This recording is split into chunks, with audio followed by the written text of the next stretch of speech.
Who's got it better than us? Your home for the best sports coverage in Utah. You're listening to Jake Scott and Ben Anderson on 97.5 The KSL Sports Zone.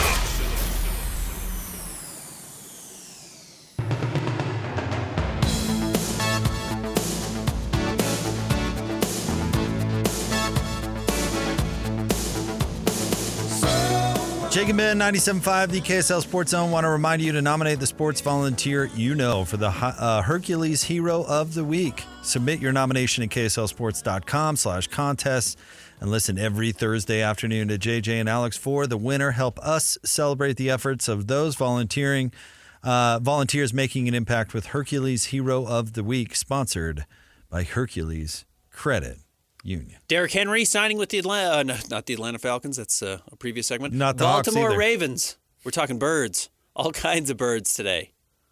I like that fit. They stopped running the ball against the Kansas City Chiefs. So maybe a guy who you literally cannot miss because he's 6'8" and 550 pounds. You got to give him the rock. But is he over the hill? He's certainly not what he once was. He's not MVP caliber player, but that's still a guy who I like 15 times a game, handing the ball off to, having him do a little bit of work. He can do that. All right. So NFL free agency is coming fast and furious. The NFL is so funny, especially with, you don't know the lifespan of an NFL player. Lifespan, that's not what I was going for. Career span, lifespan. Yeah. That's not what I'm getting at. Is so short. It's interesting, when are teams making poor investments or great investments? I mean, I suppose if you knew how to do that in football, then you'd be an NFL GM already, right? But that signing right there could either put Baltimore over the top or be an anchor on the franchise. Yeah, it could sink them. You know what I mean? Yep. Who was the Minnesota Vikings running back that went to the Jets last year? That Aaron Rodgers, Dalvin Cook? Yeah. Yeah. It was like, this is going to give Aaron Rodgers the weapon that he needs to take the Jets all the way. Yep. Well, it turns out he stinks, and Rodgers didn't even play. And I think he ended up playing for the Ravens at the end of the season. But yeah, it didn't matter. Didn't matter at all. He was a really productive running back in Minnesota yesterday. And he was a drag on two franchises last year because he was so bad. Hey, Zach Moss, Bills couldn't get rid of him quick enough. Then he goes to the Colts, and they needed him immensely, and he stepped up and was great. God, you know what? If I had any option whatsoever, I would consider fit so much. Here's why draft and that whole thing is unfair to players, where you have to go play somewhere. If you knew it was just a dreadful fit or that you're going to get a bad coach or whatever, that you have to go there and play, that could determine your entire future. Could Sam Darnold, who now signs in Minnesota, what if he got taken by the Niners originally? Would we even have heard of Brock Purdy? Right. Would it be Darnold who's taking teams to Super Bowls? But because he was forced to go to the Jets for the first 3 years of his career, that we now consider him basically a shoe clerk. Yep. To quote an insult my grandfather used to use.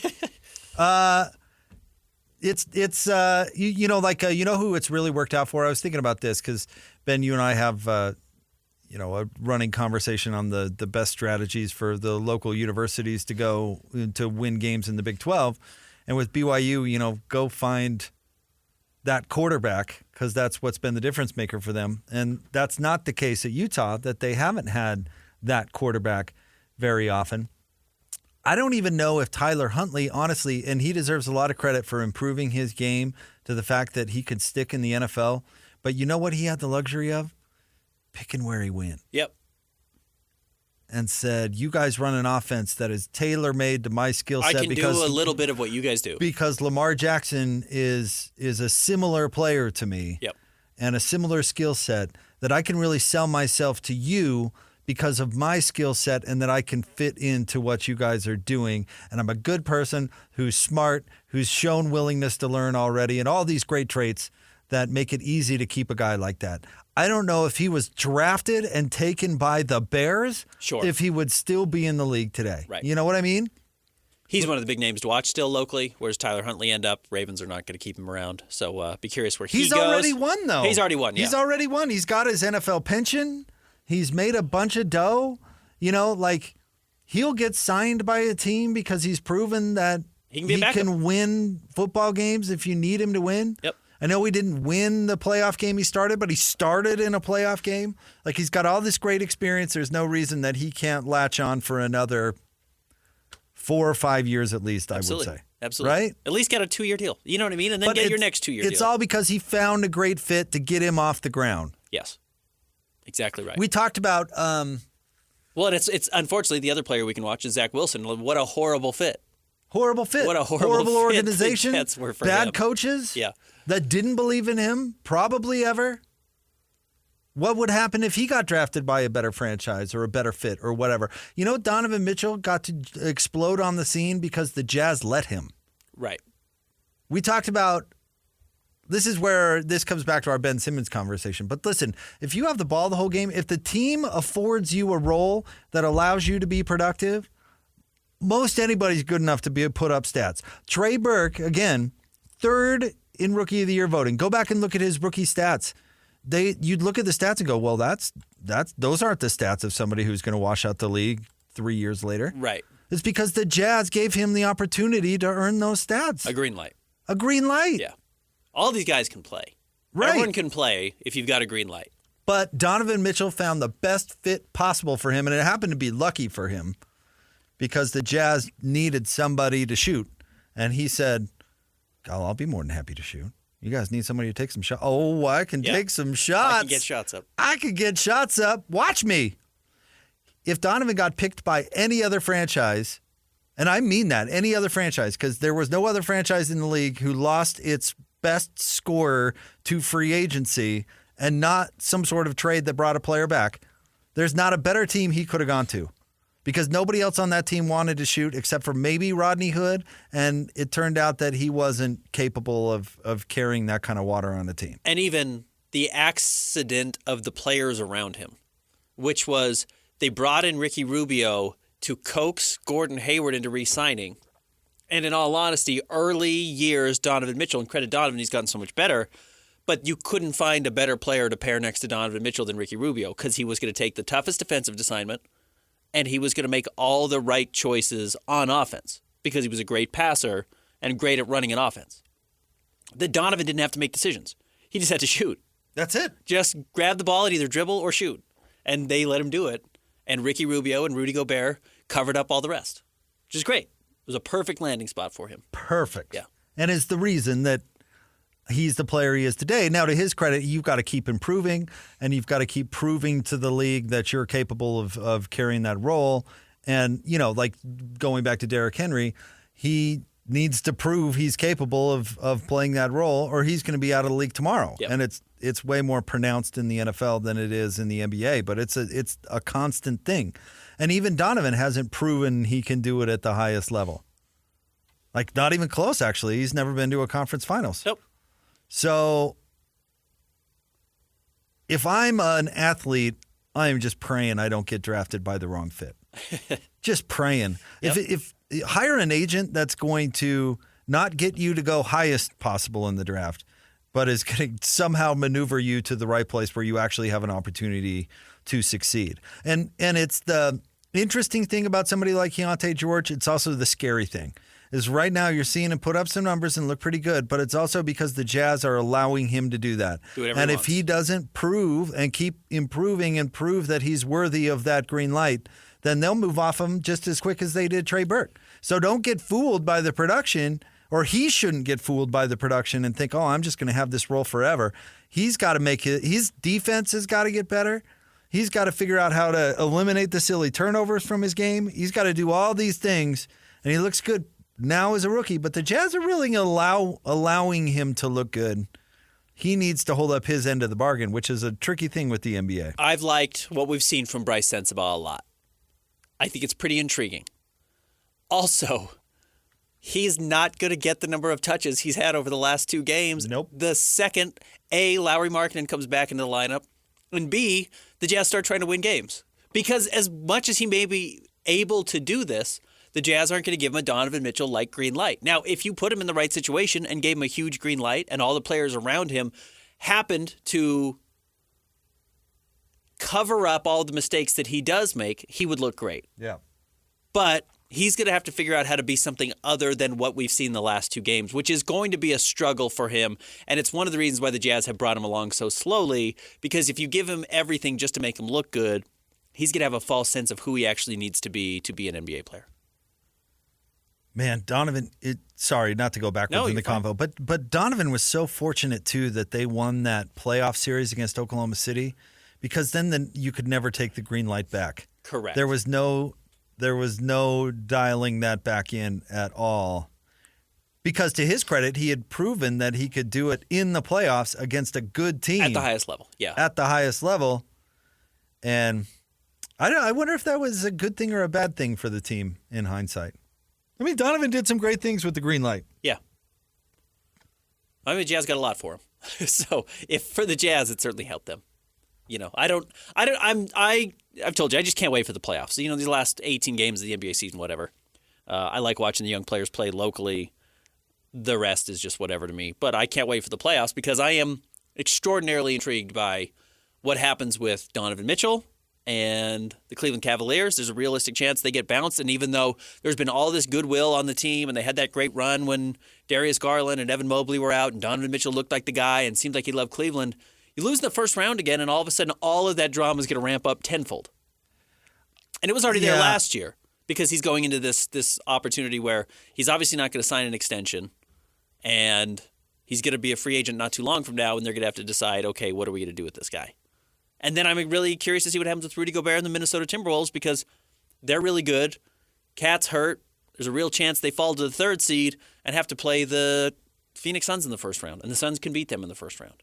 Or Dallas can beat them in the first round. Or New Orleans might be able to beat them in the first round. So I'm really fascinated for some of the local storylines with local interest coming up in the playoffs, even if the Jazz aren't involved. It's amazing that you, and not just you, but everybody has to throw in the caveat of, I like watching the local players develop. No, you don't.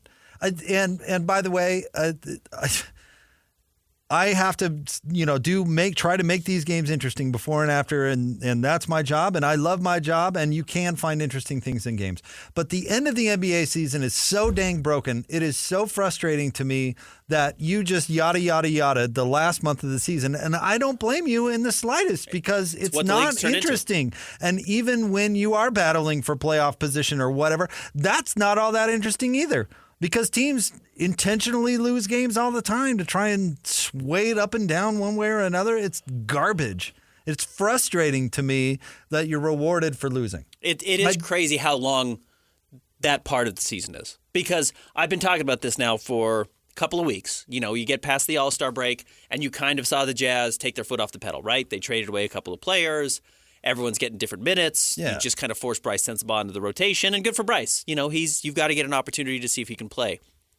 But it's a quarter of the season. It's not 2 weeks at the end of the year. It's not the last week of the season where you're just going to try it and, mimic the Vegas Summer League, which lasts 10 days. No, it's a month. It's 2 months. 2 months. Right? I mean, Month we've and a still half, got 5 weeks left in the regular season. Like, we're not close to the end, actually. I think it's and they've been doing it for 3 weeks already. Huge problem that the NBA has no idea what to do about it.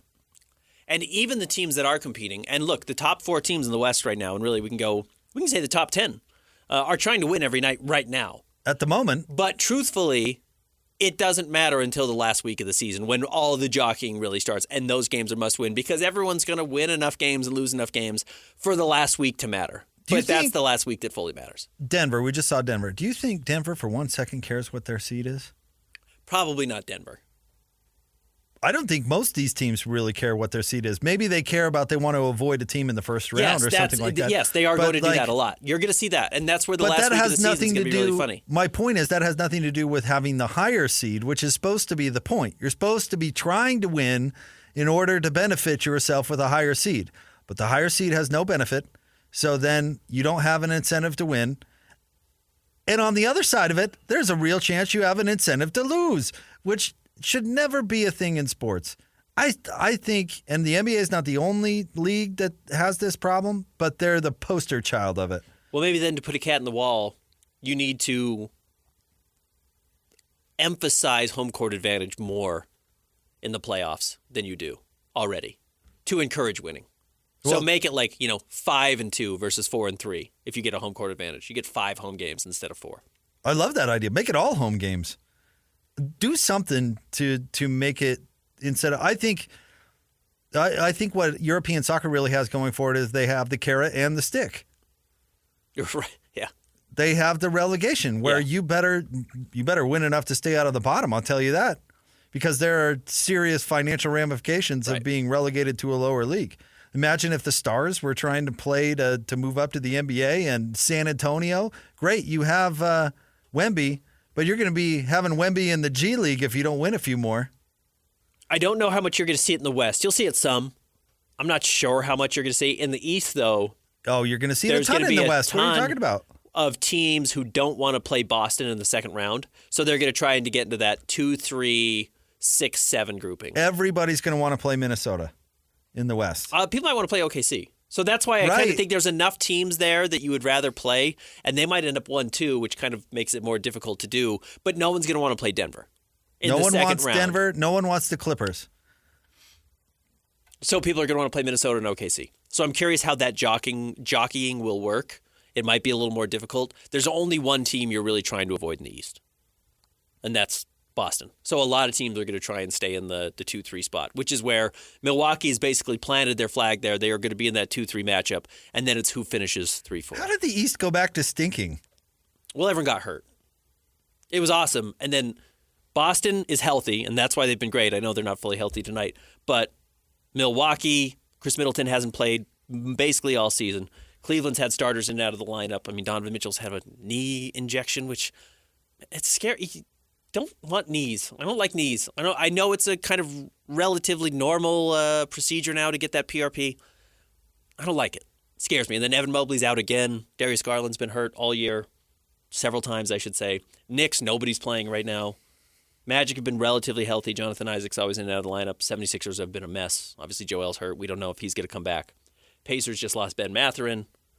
Miami's somewhat healthy, but Jimmy's been in and out of the lineup a lot. It's just been a lot of health issues. Zach LaVine's out for the Bulls. So, yeah, it was awesome, and then everybody got hurt. Right after the All-Star break, everybody got hurt. And it's been bad ever since. Man, the Sixers are just a sad franchise. Yep, they are. We have some breaking news. Ben, as of a few moments ago, Utah State's great Osobor has been named Mountain West Player of the Year. They've been widely celebrated because Danny Sprinkle also won Coach of the Year. Yeah, well, that's a no-brainer. No-brainer there. That was an easy vote. But shout out to great Osobor. He has lived up to the name. He's been fabulous. He's a monster. He is. He's a big-time player. He is huge. Yep. It's nice when you have a big player. Like, size is still absolutely a thing in the NBA. I know you have to combine skill and size to win in the NBA, but simply having size can go a long way, especially in college. Hey, I mean, we look back historically at, we've talked about how do Utah and BYU figure out their thing. And Utah, or BYU, has figured out kind of a team-wide thing. You know how Utah's kind of done it historically? What has Utah's best teams had? A good guard and a good big guy. Right? Like, kind of historically, that's when they've been at their best. Really, the bigs. Who were the guards on the Andrew Bogut teams? Mark Jackson. Okay. Like, you had Pirtle and you had DeLon Wright. Mark Jackson was good, by the way, as much as I don't like Olympus High. Taking shots at Olympus. But yeah, get a big guy and then get a decent little guy. Obviously Andre Miller was a superstar. So was Van Horn. Doliak was quite good. Get your big guy, get your little guy, have a two-man game. It's where the Utes have struggled. All right. Joining us now, Ben, we've been talking about it throughout the show. We're excited to help get the word out about the Feed Utah food drive going down on Saturday, March 16th. Joining the show now, she is the Associated Food Stores Marketing and Public Relations Manager. She is Sarah Pettit with us here on Jake and Ben. Sarah, thank you for a few minutes. How are you? Hi, guys. I'm doing well. Thanks for having us. This is the third annual, I believe, food drive that you've been able to do this way. And what's nice is how convenient it is for our listeners. How can they help? It is so easy. So watch for a door hanger that will arrive on your porch this week. This door hanger has instructions on how you can participate in Feed Utah. You may have yours now, but if you don't, here's how easy it is to participate and to make a difference. All you need to do is to fill a bag or a box with non-perishable food donations and then leave it on your front porch by 9 a.m. on Saturday, March 16th for pickup. Volunteers will pick up the food from your front door and then take it to one of our drop-off locations across the state, which includes Utah Foods Bank's warehouses, participating food pantries, and Macy's or Lynn's grocery stores.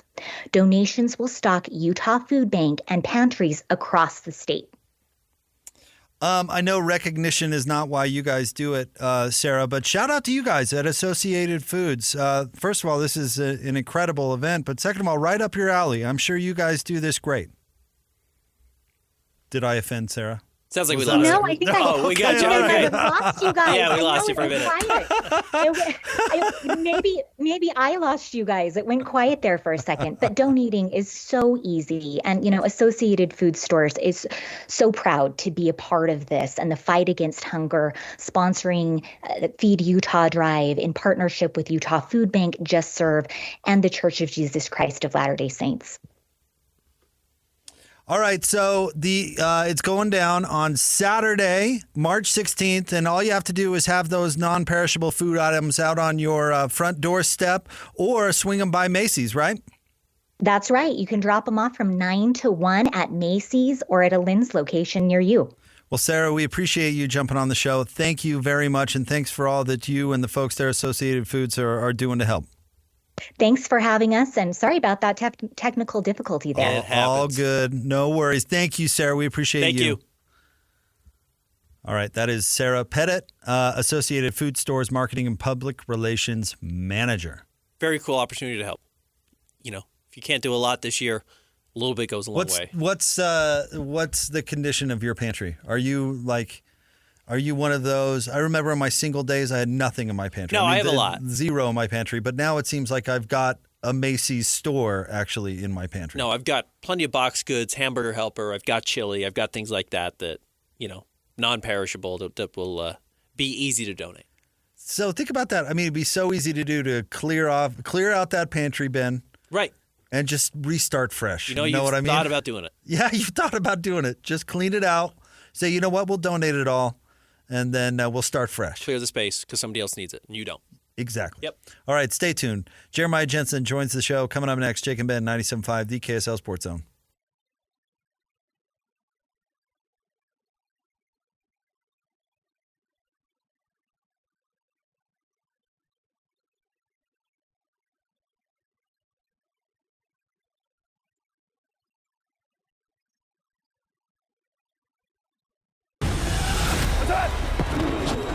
Whether it's the Jazz, Utes, Cougars, or Aggies, these guys have got you covered. Time to eat, fellas. You're locked on to Jake Scott and Ben Anderson 1, 2, 3, move it. on 97.5 The KSL Sports Zone.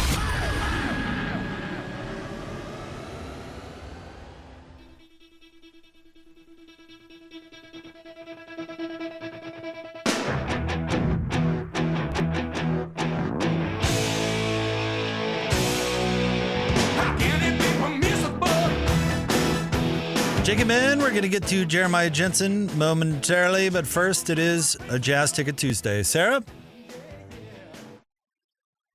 It's a Jazz Ticket Tuesday, and your chance to win Jazz tickets is right now. Be caller number 12 at 801-575-ZONE, and you'll win tickets to see your Utah Jazz at the Delta Center. Presented by UCCU. Love where you bang.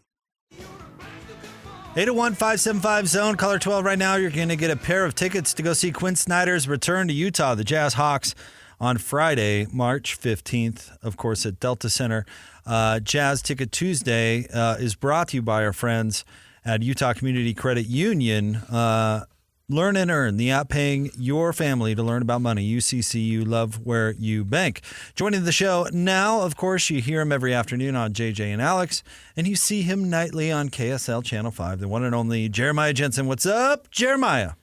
Jake, Ben, happy Tuesday. How you guys doing? We're doing well, tracking the NFL free agency like a lot of people. One of the names that has some local interest and maybe a little bit more you could talk about is potentially Zach Wilson to the Broncos is a rumor that's floating around a little bit. You know about the Broncos, you know about Zach Wilson. What do you think about that pairing?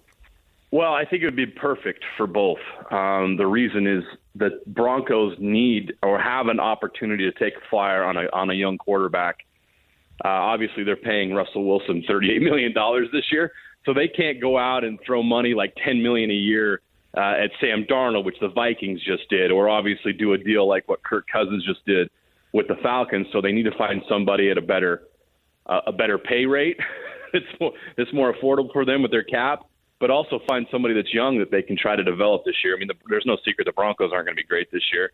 They're limited on what they can be this year, and so I think it'd be a perfect fit. Sean Payton, obviously a lot of experience, great quarterback coach, along with it being a head coach that's had a lot of success, and we know what he did with Drew Brees. It would be a perfect restart for Zach Wilson to get him out of that mess in New York and away from the New York media and kind of give him a fresh restart where there's low expectations. Nobody in Denver is going to expect the world out of him. So it would be a really good reset for him. And I think it could potentially be a nice add for the Broncos, low risk, bringing him in and seeing if he could develop in their system. Who is going to be a better team next year? The Falcons with Kirk Cousins or the Steelers with Rusty Wilson? I'm going the Steelers with Russell Wilson because I think the Steelers just have a better roster. I think they have better overall players. I think their defense is great. I think they do have weapons on offense. They're solid in the run game, pass game. I think they do need to upgrade their offensive line a slight bit. But if you're looking at the Falcons, I just think that's a bigger client. I know that they have weapons down there, but I'm not sure about Kirk Cousins. I'm not sure about their defense. How good is Kirk Cousins going to be coming off an Achilles next year? I mean, is that the magic wand for them? I don't know. Maybe it is. Maybe that was the only thing that they were really lacking was quarterback play that was consistent. But I just like the Steelers a lot better. Obviously, the Steelers were in the playoffs last year. They're a little further ahead in where they're at. I trust their coaching a lot more, although Raheem Morris, I think, is a nice hire for the Falcons. It's just year one. You know, what can you expect? So just I would go Steelers, Russell Wilson. But, guys, I'm not even sure. After watching Russell Wilson the last 2 years in Denver, I'm not sure Kenny Pickett doesn't beat him out. I'm being honest. I think that Russell Wilson struggled that much. So I don't think it's a lock that Russell Wilson's a starter in Pittsburgh.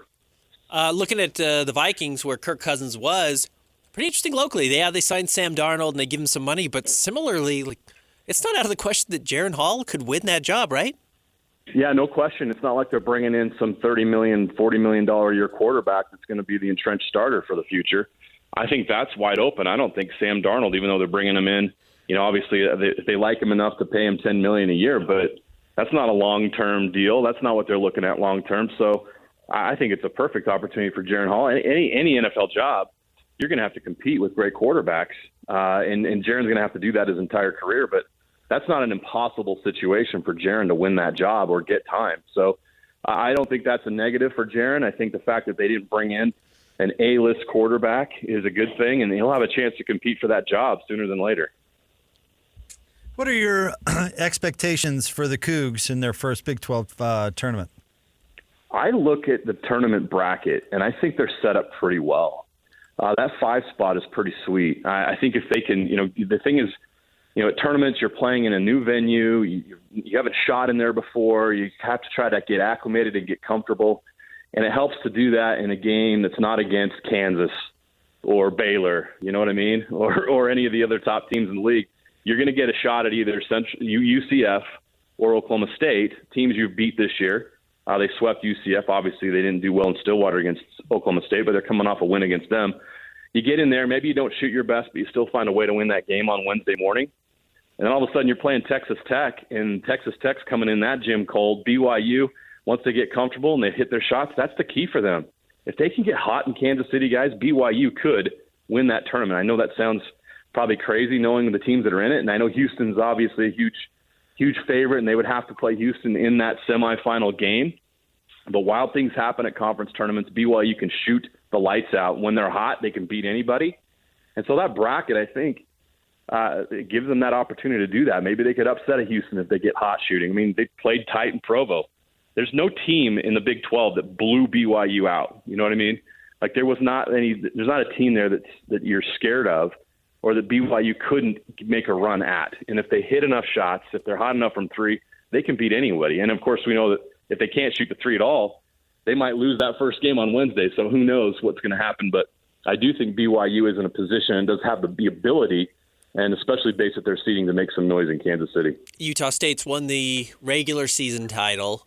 Conference title is certainly a realistic opportunity for them. Do they need to have postseason success for this season to be considered a success, or have they already locked that up? No, they've locked that up. I think the rest is gravy, guys. And I know, like, Utah State fans listening, like, we haven't won in the tournament since 2001. This team should win a tournament game. And I think they will. But if things don't go well here in Vegas and they're one and done in the NCAA tournament, you're looking back and you brought 0 points back from last year with brand new hits coaching staff, new players, and you won the conference tournament, a conference that's possibly going to get 6 teams in the NCAA tournament. Are you kidding me? That was a magical season. And nothing that happens in the postseason can erase what they've already accomplished, which is winning an outright Mountain West Conference championship in the regular season for the first time in a league that's one of the best in the country. And I don't think the postseason is going to take anything. It can only enhance what they've done. And I think they are in a position to enhance what they've done. I think they can do well in tournament play because they win close games. That's a team that grinds out close games. I think they're 8-0, 7-0 or 8-0 in games decided by 5 points or less this season. When it's tight, when it's close, that team is clutch.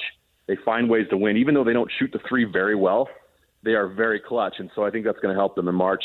They're in well positioned to have success in March. I don't know if they're going to win the Mountain West tournament, but I do expect them to win an NCAA tournament game this year for the first time since 2001. See, I agree with you. I expect it from both BYU and Utah State, but for the same reason. But let's talk about Utah State here for a second. When they went with like J.C. Carroll and Spencer Nelson, right? You know, a good team. Yeah. They're a Big West team. They got a garbage seed and they played against a really good Arizona team. BYU in the West Coast Conference. When they were getting at large bids, they're playing in Dayton and they're playing with these terrible seeds where they're just not set up to win games. And here Utah State's winning the Mountain West, which, as you accurately point out, is a good league. They're going to get a seed to win a game. BYU in the Big 12 is going to get a seed to win a game. I think if both teams don't win, I think it would be a roaring disappointment because they're going to be scheduled to win or seeded to win. Absolutely. The seeding matters. It's huge. I know that Utah State had a 7 seed in 2019, and they fell short against a really athletic Washington team that was a 10 seed. It was a bad matchup, and matchups do matter, guys, in the tournament. That's a big factor. But your odds go up dramatically when you're a 4, 5, or a 6 seed as opposed to being one of those 10, 11, 12, 13 seeds. And we know that. Everybody loves the 5-12 upset and all that, but they're not as common as people want to think. And your odds are much better when you're in that position. And then, obviously, you're in the next round and you're playing if you're a 4 seed, you're playing a 5 seed. 5 seed, you're playing a 4. 6, you're playing a 3. Those are pick 'em games, right? So you have a chance when you're a 4 or a 5 seed, even a 6 seed, to advance to a Sweet 16. And both teams have put themselves in that position. And both fan bases should expect a first-round win, and then we'll see what the matchups present after that. But, yeah, there's no reason to think that these teams can't have success. They've earned it in the regular season. They're going to get great seeds, which is rare for them. Both schools have struggled to get those single-digit seeds, even those 4, 5, 6 range seeds. And this year's going to be different. They're going to get those opportunities. Let's see what they do with them. Jeremiah, thank you. We appreciate you as always. We'll be listening this afternoon. Thanks, Sheriff. You bet. Thanks, guys. Jeremiah Jensen. Appreciate him. I think Utah State and BYU should both win at least one game. I'd be shocked if we don't have at least one team getting out of the first weekend of the NCAA tournament. Out of the first weekend, I think, is a little more touch and go. I see what you're getting at. I'm not going to doubt them, but I don't know. We have 2 top 25 teams that have beaten good teams all year. Yeah, but you always get a good team in the second round. That's the thing, though. Be a good team then. You be a good team. But yeah, the randomness of the NCAA tournament. I mean, if you get up against a good team, you heard Jeremiah talk about Utah State playing Washington. I talked about earlier about those BYU teams that kept matching up against Texas A&M. Yeah. It's like you get a good team that does things that you're not good at, Yep. you never know. But if you're the 5 seed, you should get out of the first round. And if you don't, it's a disappointment. Like the 5-seeded Jakob Pertl Utah team that got beat in the first round, I think by Arizona, interestingly enough. Like, Yeah. that shouldn't happen. You're a 5 seed, you should Agreed. get out of the first round. Agreed. The year before they lose to Georgetown, or they beat Georgetown. They made it to the Sweet 16, right? That was the Jakob Pertl. What did I say? You said Pertl. I meant Luke Neville. Okay, you said Pearl. Yeah. The Okay. Jim Boylan, like the only tournament team Boylan had like a 5 seed with Luke Neville. Sorry, Luke. Yeah, that's I couldn't see why you were confused there. And they lost to an Arizona team in a game. I mean, that's a big disappointment. Pearl gave him 2 years, right? They made Pertl it gave him 2 twice, years, and they made it to the Sweet 16 his senior year, right? Sophomore, but yeah, Or his last year. Yeah. Whatever. his final year. Yep. It's been a while since BYU's won a game, obviously. Well, I breaking news. I love March basketball. It's just like everybody else on the planet. So I'm excited it's here. I'm glad it's here. I'm getting geeked up for it, and I'm glad the games have already started. I don't love everything about March basketball. No, but those first couple of days, I mean, last year you and me and Sarah and Nate all went and had lunch and watched the games, and there was a huge buzzer beater in the first game. It was great. Yeah, it's fun. I agree. But the end of tournament games is brutal. Oh, it's terrible basketball. Well, I'm more tied. I mean, say what you will about the basketball. I'm talking about the timeouts and then how CBS has to take every timeout and make it into a 5-minute commercial break. Yeah. So it's like you come back, you see half a play, then a timeout from the coach, back to commercial, come back, the other half of the play, timeout. Well, college basketball needs to figure out its timeout issues. Now, maybe it needs them because it doesn't do quarters and the players need extra help getting plays set up. I get that, but yeah. Why can you call a timeout after your own made basket? That doesn't make any sense. It's not your ball anymore. Why can't I just let me just call a timeout whenever? I'll call a timeout on a fast break. If I can call a timeout after my team makes a basket, just let me call a timeout when the other team's in the middle of a three-point shot. Disqualify it. It doesn't make any sense at all. I'll tell you how you fix it, Ben. You give coaches $1,000 a timeout not used. You have $6,000. Build it in $8,000 Build it into their contract every game. that every timeout that they don't use, they personally financially benefit. So- and I guarantee. Essentially, every timeout costs them $1,000. Yep. It'd work. It would work.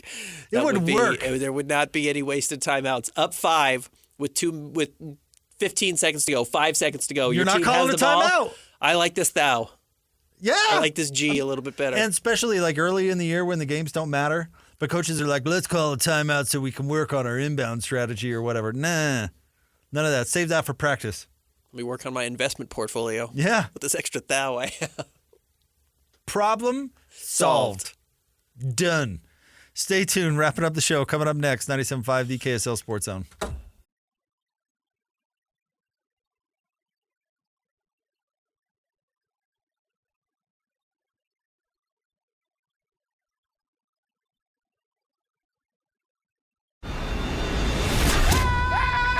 The sports you love, the teams you can't live without. Get a sense of urgency! This is Jake Scott and Ben Anderson on 97.5 The KSL Sports Zone.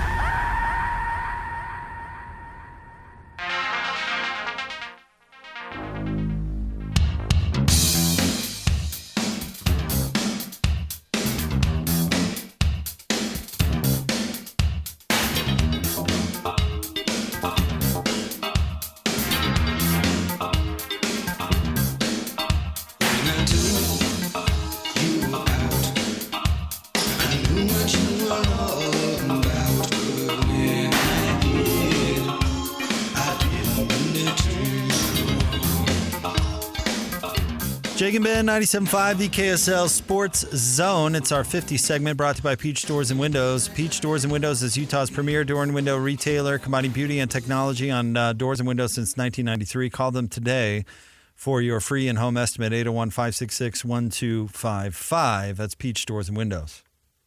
Tournament games underway.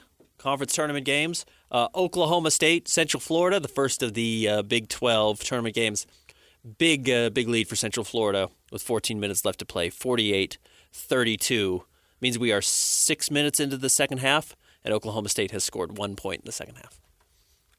That's not good. It's not all March basketball is good. And your Salt Lake City Stars are, of course, the score disappears. 102-82. 102-82. They're beating Wisconsin over at Delta Center in front of a bunch of kids. Bunch of Do you kids. know how stoked I would have been as a kid to have a day to go see a basketball game? My son, That would be amazing. he's in the 5th grade, so he gets to go do the Bees game this year. Yeah. It's like, yeah. Are you kidding me? Heck yeah. Would have raised hell. It would have been a great time. Imagine you get, $10 from your parents burning a hole in your pocket. Yep. Get myself some peanuts. Yeah. Sprite, maybe even a dog. Absolutely. What a Yell time. yell at the bullpen catcher. I wouldn't, I don't know if I would have known enough at the time in 5th grade to be heckling. You would have. You were an old soul, though. Yeah, right. Yeah. No, I'm not even. I did that. Heckled the bullpen catcher. The poor guy whose job it is just to sit down there In and the backup league. and put up with my abuse. Yeah. And he can't talk back to you because you're a 5th grader. Yeah. Exactly. Catching AAA pen, huh? Maybe next Man, year. it's a majors any day now. He'd get up to warm up a pitcher. He'd get up to warm up a pitcher and be like, "Oh, it's your time to shine." Yeah, I totally did that. Oh, man. Oh man, maybe I have some redeeming to do. Yeah, absolutely. And with that in mind, Ben, It's your chance to get back. There's a really cool thing going down on March 16th. It's the Feed Utah Food Drive. Have non-perishable food items bagged and on your front door by doorstep by 9 a.m. And they're going to come pick it up. Joining the show now, the Assistant Director of Service Projects for the Church of Jesus Christ of Latter-day Saints. She is Allison Drew with us here on Jake and Ben. Allison, thanks for joining us. Hey, thanks for having me. This is an exciting week. We're excited to partner with Utah Food Bank. So thanks for having us on the show. We like asking our listeners to give back. We have a wide reach. We like that opportunity. But what we love is how easy this is. Really, you just get your non-perishable food items. You put them in a bag. You put them on your front door, and a volunteer will come by and pick it up. Am I right? Yes.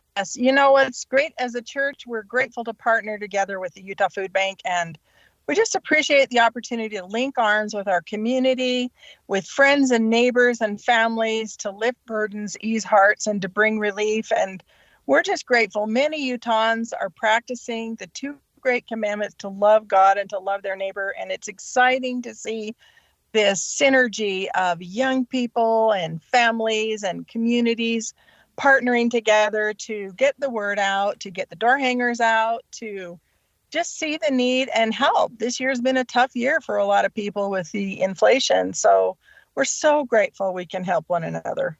You know, you used the word there, Allison, partner, and we had Jeanette Bott on from the Utah Food Bank earlier in the show, and she, used the word partner a number of times. And the truth is, these types of events, that really make a difference.